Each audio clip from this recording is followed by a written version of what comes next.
Ici, nous sommes dans l'arrondissement d'Avlor, commune de Grand Popo, au sud-ouest du Bénin. Dans cette localité, la montée des eaux du fleuve Mono est critique depuis plusieurs semaines. Les inondations dues au débordement de ce cours d'eau causent d'importants dégâts dans cet arrondissement. Des habitations écroulées, les maladies gastriques et hydriques et le paludisme perturbent dangereusement le bien-être de ces populations qui sont en déplacement perpétuel. Comme vous pouvez le constater, que l'eau envahit toute la concession et les gens n'ont pas où rester, les parents n'ont pas où rester, ainsi que les enfants, même les animaux qui meurent de partout. Et les gens se déplacent, il est difficile de vivre dans de pareilles conditions. Là où on va dormir, il n'y a pas les enfants, même la période pour que les enfants aillent à l'école, il n'y a pas. Voilà la maison que mon père habite. Avant que moi je suis venu au Gabon, mon père est déjà décédé, mais j'habite ici. Là maintenant, voilà toute la maison de mon oncle, la maison de ma tante, tout est gaspillé, mais il y a l'eau partout. Les enfants ne cessent de tomber malades, ce qui fait que l'hôpital de Yontimé est rempli du matin au soir de malades. Donc nous demandons à ce que les autorités pensent à nous rapidement parce que le cas s'aggrave. Face aux cris de détresse de ces populations, Yao Carlos Saïpé, le chef de l'arrondissement d'Avlor, a fait agir de bon cœur sa générosité légendaire aux victimes des inondations.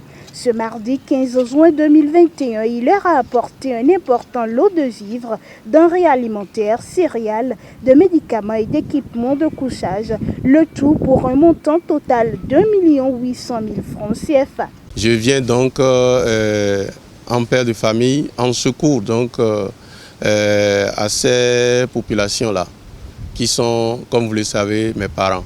Je voudrais saisir l'occasion donc de cette interview pour lancer un appel vibrant, un SOS à tous les frères ressortissants de l'arrondissement d'Avlor, ressortissants de la commune de Grand Popo, et à toutes les personnes de bon cœur, d'où qu'elles soient, pour nous assister, nous soutenir. Et je voudrais précisément lancer un appel aux autorités à divers niveaux pour que ce qui se fait dans des situations comme celle-ci soit fait à l'endroit donc des populations d'Avlor.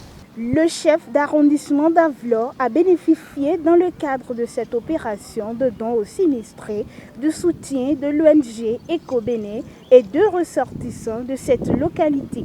Cet acte de bon samaritain vient soulager un tant soit peu les difficultés des populations sinistrées. Il a essayé de poser des actes concrets pour soulager un tant soit peu les difficultés des populations. Je pense que vraiment, je suis très content de sa réaction, de sa vive réaction. C'est vrai, ça ne suffit pas. Il faudrait que d'autres viennent au secours.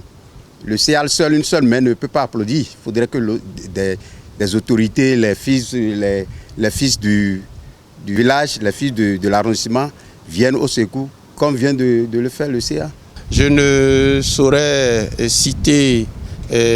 finir donc de citer ceux qui nous soutiennent dans cette opération sans mettre donc l'accent sur notre frère José Didier Tonator, qui est le ministre en charge donc du cadre de vie et développement durable, qui de façon officielle déjà soutient les populations dans cette difficulté-là et qui nous a apporté son soutien moral et nous a donc galvanisé en nous confirmant que les services techniques donc, de son département suivent de près la situation pour que s'il y a lieu, on aille donc très rapidement à la réouverture de l'embouchure.